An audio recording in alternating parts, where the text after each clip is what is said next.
Siyempre, panibagong araw, panibagong pagguhit na naman. Kaya tara, samahan niyo ulit ako.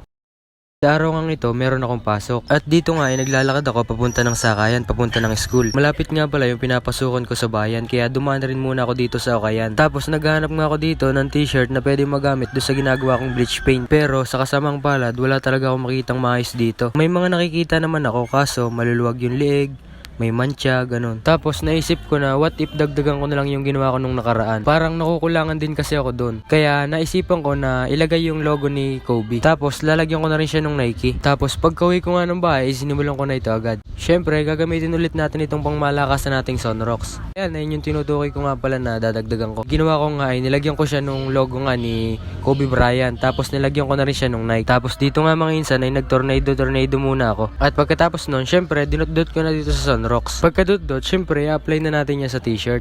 Naisipan ko nga lagi nito kasi nga parang nakukulangan nga ako na hindi ko na ilagay yung logo ni Kobe Bryant. Ayan, sana wag naman siyang pumangit. Kung magugustuhan mo nga pala itong ginawa ko, ay di bahala ka na. Oo nga pala, baka may gustong bumili ng t-shirt na to, mag-PM lang kayo sa akin. Tapos presyohan nyo na rin. At magabang-abang na rin po tayo, marami pa po akong gagawin ganyan. Malay nyo po may magustuhan kayo, ay di mag-PM po kayo sa akin. Basta po abangan nyo na lang po yung mga gagawin ko. Baka din po may gustong magpa-customize dyan, mag-PM lang po kayo sa akin at isend nyo po yung design na gusto nyo. At pagkakayanin ko po yung design na gusto nyo, G po ako, gagawin ko yan. So ayun guys, panoorin nyo na muna ito.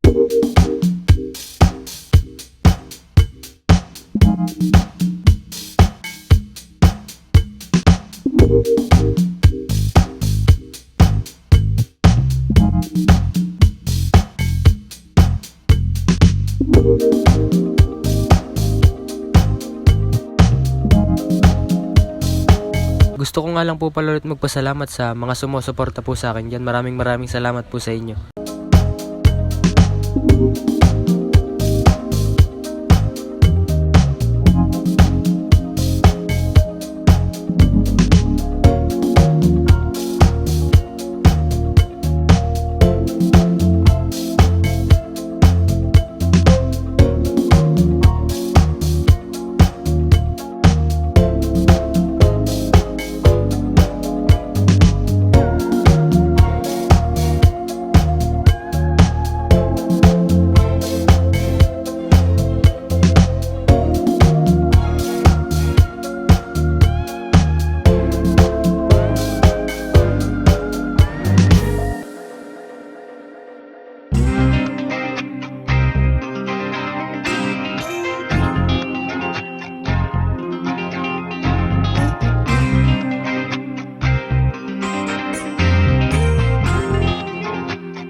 At ito na nga guys, natapos ko na siya. Mukhang okay naman siya, kaya kayo ba? Ano bang masasabi nyo?